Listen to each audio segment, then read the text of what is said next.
250 what you might call hardcore prisoners serving life sentences for acts of terrorism against Israel. Of course, that is a big security concern for the Israelis. This is news that so many people have been waiting months for. We're standing by, waiting for a special report. That's going to happen just moments from now, Robert. But I want to keep you on the line. I mean, how big of an issue, how big of a deal is this ceasefire agreement for Oh, it's this huge. part of the I mean, country? it's huge, right? You know, the war's been going on for something like 465 days, right? So there was an early prisoner release at the beginning of the war back in November, more than a year ago, when about over 100 hostages were released. And since then, there's been all kinds of efforts to win their release, but they haven't come home. So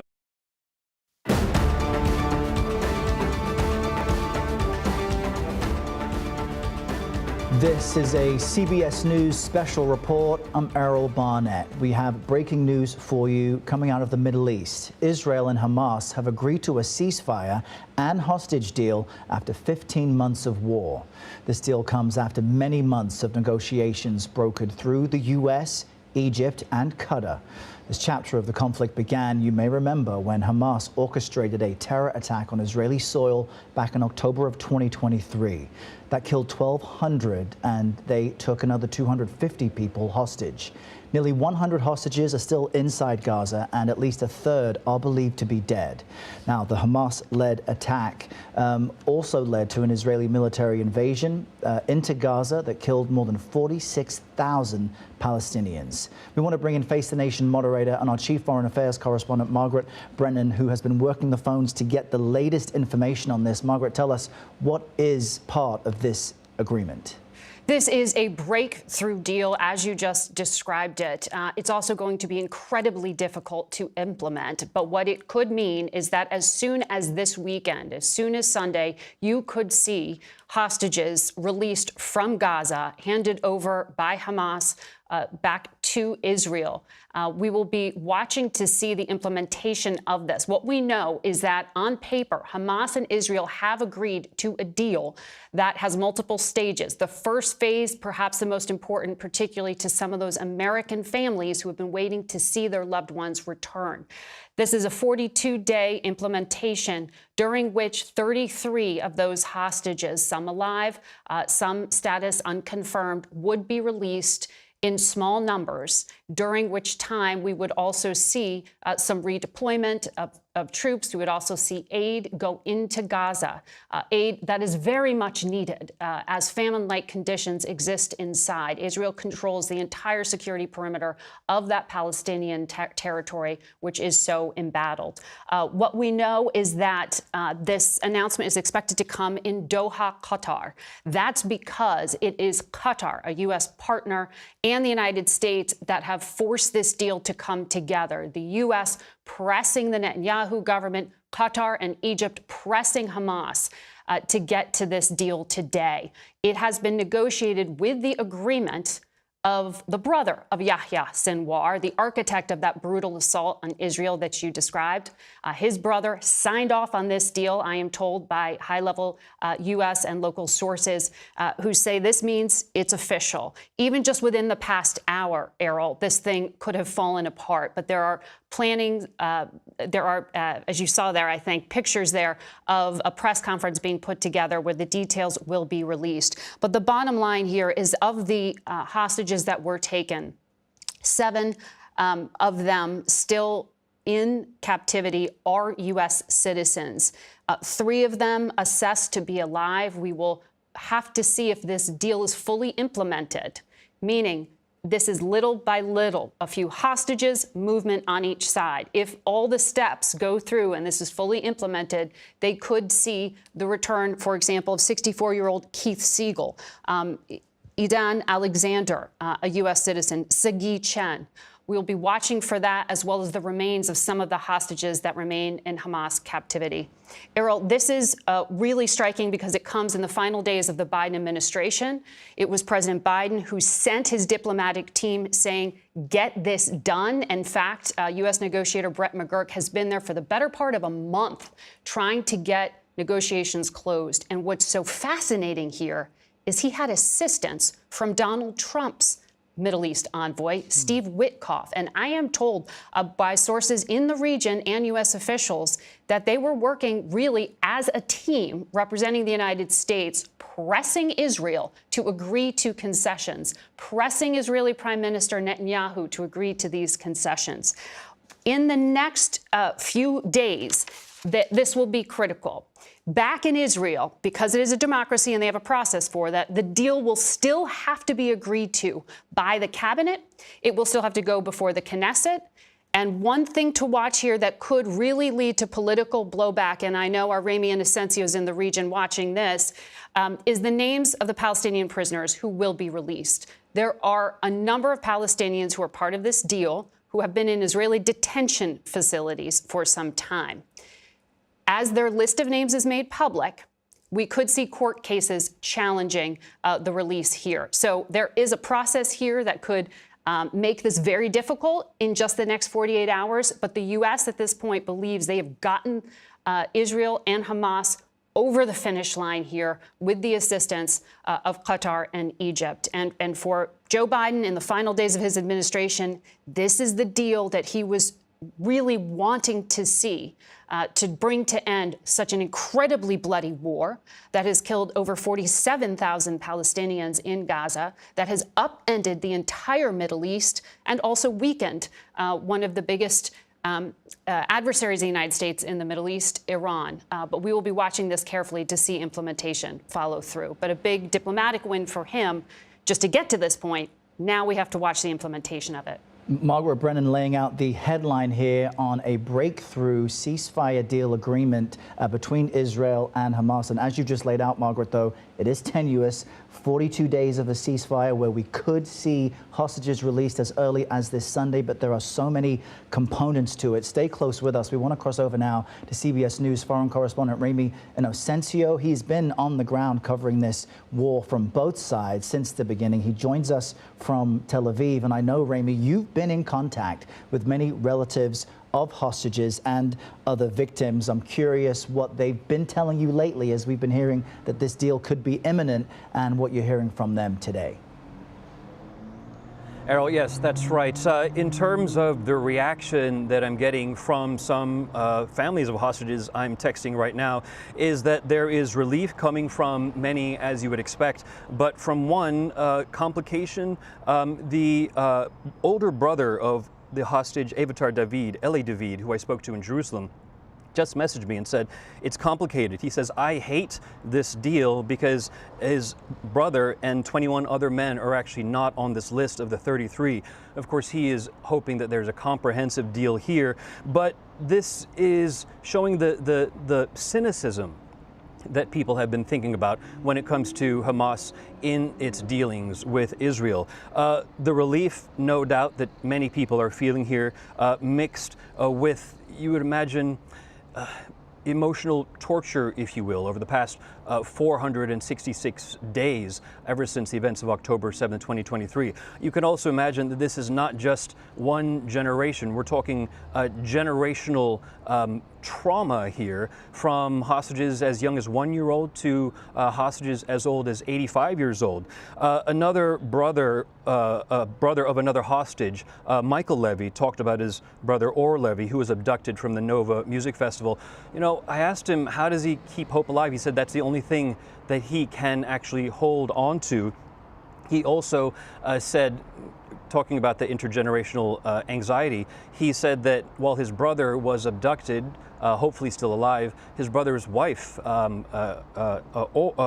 was killed in the events of October 7th when a grenade was hurled into her shelter. But their 3-year-old son, Almag, turned 3 years old without his parents. I asked Michael, Almag's uncle, if he was asking less about his parents. He didn't say that they were asking less about him, but that he was actually forgetting faces, thinking that strangers were actually his parents. So this is the ebb and the flow of the emotions that have been happening here.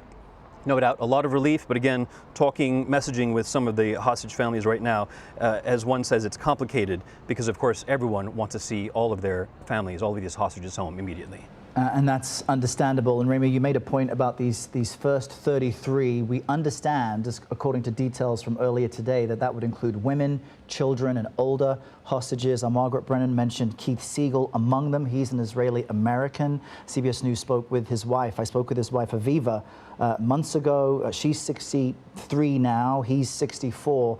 And while she was a hostage and released a month later during the first hostage release, she worries about his psychological state, which is so understandable. Can you give us a quick update on the latest on the fighting? Because that, of course, has continued this entire time. Yes, the fighting that has continued on in Gaza has been actually ramping up over the past few days. Our CBS News team in Gaza has been messaging us saying that they feel it might be Israel's attempt to try to destroy as much of Hamas as it has been trying to do over the past 15 months before any kind of deal has been clinched. But even in just the past hour or so, we even got reports of the killing, of the deaths of a few more journalists.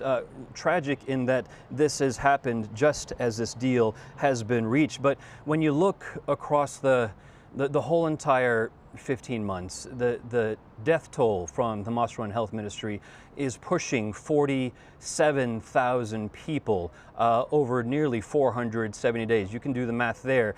So many people losing their lives, men, women, and children. We have been talking about the hostage families. And to your question, it is so important to look across just miles south of where I'm standing here in Tel Aviv, with the devastation, with the destruction that you are seeing on your screens right now that have been continuing in Israel's avowed promise to destroy Hamas, still very much clearly intact as we see them very apparent in negotiations that have finally, as we see, come to the ceasefire right now. Rami Inocencio giving us the latest from Tel Aviv on this breaking news. Rami, thank you. And we are standing by for a press conference update of sorts out of Qatar. This Gulf nation helped mediate this deal. As soon as that happens, we'll bring you updates. But let's first cross to our CBS News national security contributor, Sam Vinograd. She served as former Assistant Secretary for Counterterrorism at the Department of Homeland Security. Sam, we understand this agreement, as significant as it is, will take place in phases. But what can you tell us about how we got here? Because it's not necessarily a slam dunk guarantee. We've almost gotten here before. We've been close to a deal, but over the 15 months since Hamas brutally attacked Israel, the negotiating positions of both parties have shifted. We have to remember that Hamas senior leadership has been decimated. Close to 47,000 people in Gaza have been killed, and conditions have deteriorated significantly. On the Israeli side, Prime Minister Netanyahu feels more strongly that he has accomplished his military objectives in Gaza and has been under enormous pressure to bring hostages home. So over the 15 months of this conflict, the sense of mission achievable as well as the underlying negotiating positions of both parties has understandably shifted, Errol. Sam Vinograd helping us understand how fast-moving developments helped us get here. Sam, thank you for that. And to recap for our viewers this breaking news, Israel and Hamas have agreed to a ceasefire and hostage deal after 15 months at war. CBS News has learned this breakthrough calls for hostages to be released from Gaza to Israel as soon as Sunday, and Israel will completely withdraw its military presence from Gaza. Now, this historic deal comes nearly a year and a half after Hamas launched a terror attack in Israel, killing 1,200 people and taking hundreds hostage. And that, as you all know, led to an Israeli military invasion into Gaza, killing more than 47,000 Palestinians. We're also expected to finally see aid get into Gaza amid famine-like conditions there. Stay close to CBS. Our coverage continues on CBS News 24/7, your local news, and tonight on the CBS Evening News. This has been a CBS News special report. I'm Errol Barnett.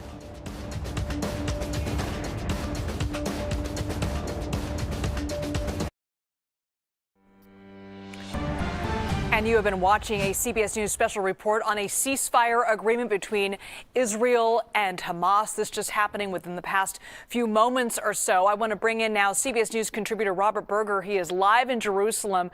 Robert, I want to go over some of the terms of this agreement.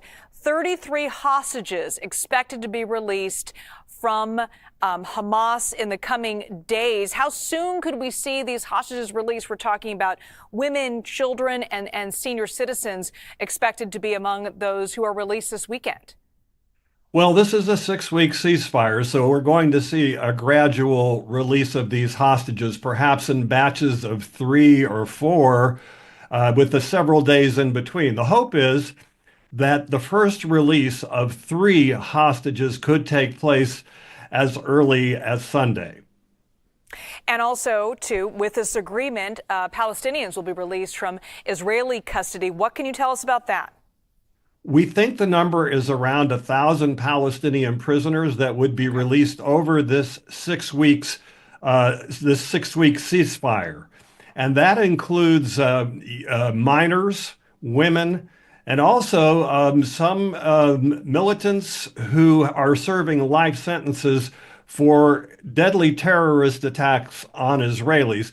That, of course, doesn't sit well with the Israeli public, but what people are saying is that the government too is that that's the price you have to pay to get those Israeli hostages home. And let's point out, 33 is only about a third of the Israeli hostages held in Gaza.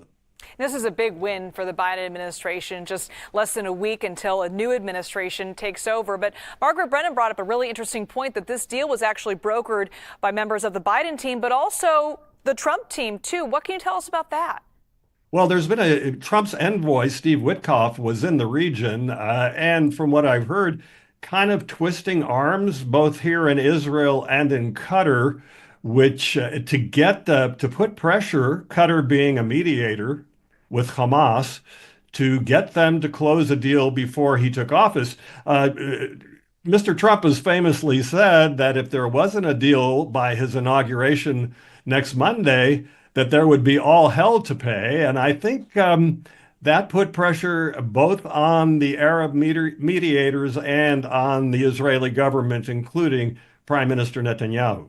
Now, it's important to note that this deal still needs to go through the Israeli government. Can you tell us a little bit about how that process works?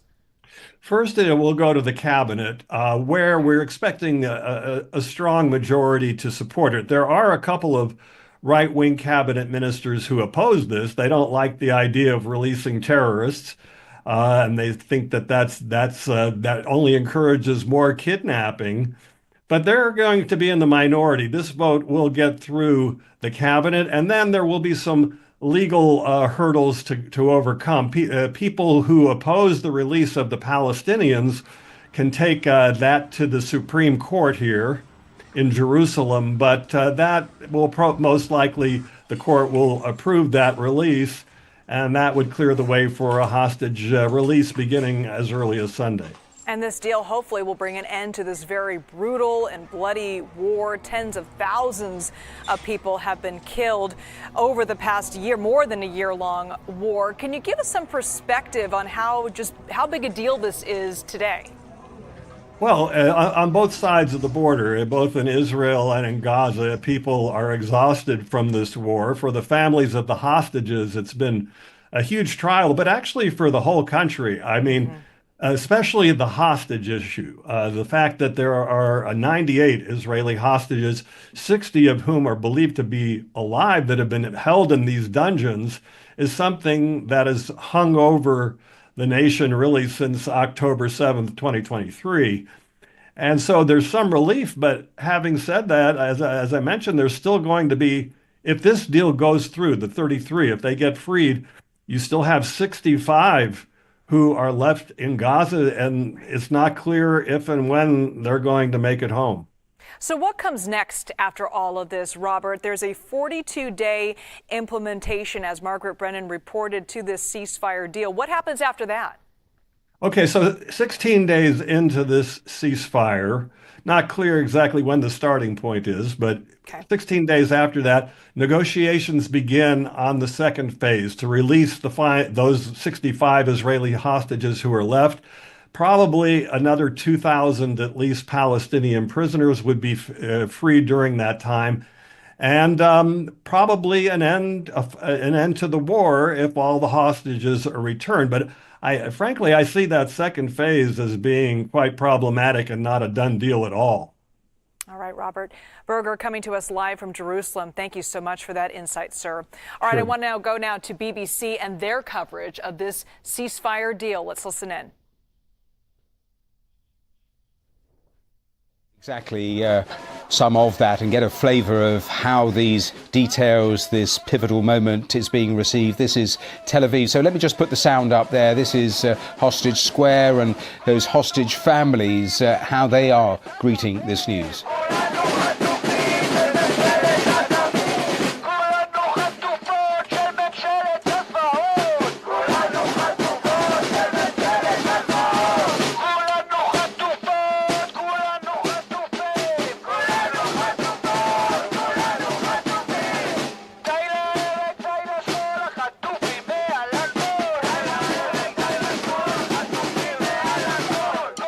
We're just talking to one of the hostage families on the programme, talking about how